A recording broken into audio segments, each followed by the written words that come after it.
Welcome to another Hero Arts video. This one's going to be on keeping an inspiration journal.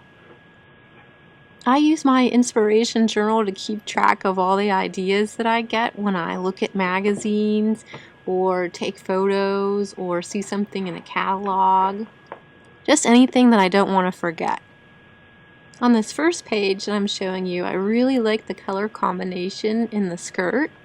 So I stamped some birds and then I used colored pencils to make swatches with the colors that I thought would go well with the skirt.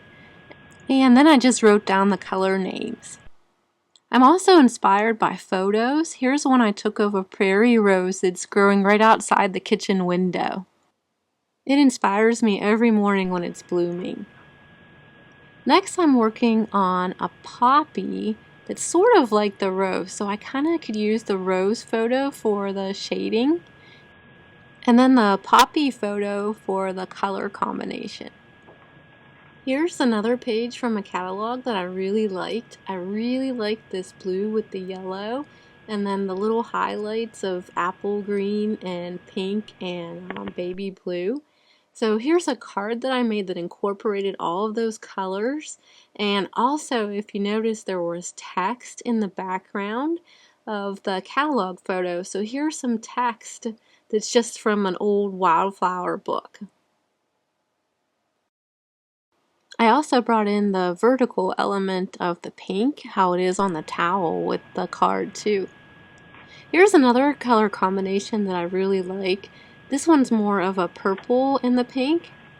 And then here's still another good color combination. I really liked all the pinks and the reds and the greens and how there were some line things and then some bold things. And once again I made swatches with colored pencils. Here's one though where I made swatches with ink pads just by rubbing it right on the page. This tablecloth that was in a magazine inspired me to try out two different shadings of the rose. Next I wanted to show you two pages in my journal that were both inspired by photos. One of the photos that inspired me was this oak tree that's in a park near the house. And the second is this squirrel that always barks at me when I go outside. If you've never had a squirrel bark at you, you're really missing out. So here are some of the ideas I had.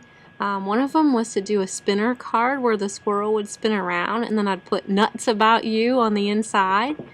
And then here's a paperweight that I did for a stamp craft for the month. Squirrels always seem like they're having fun when they're running around on branches, so I thought the enjoy the day message went really well with them. And here's another photo that really inspired me. This one is of a sunset, but I thought it would go with the enjoy the day message too, and it could be changed into a sunrise. So here's my journal page for that photo. I just took the colors from the photo and then I did direct to paper with them right on my page. And then here's the card that I made using that same technique. This is a really fun technique to try. Next is another idea that I had to put in my journal as soon as I thought of it. When I saw the Sparkle Clear home set, I wanted to make it where the door looked like it was opening. So that was my idea. And then here's the card that I made using the idea. I hope you try this. The only tricky thing that I ran into was that you need to make sure you leave enough extra ribbon on the ends of your bow so that the recipient can easily retie it after they open it up. I thought I'd leave you with some photos that I'm going to be working on in my journal next. These were mostly taken on prairie field trips all around Texas. Prairies and nature really inspire me, especially birds and butterflies and wildflowers. I hope you enjoyed a peek at my inspiration journal, and I hope I've enticed you to start keeping one of your own. Thanks for watching!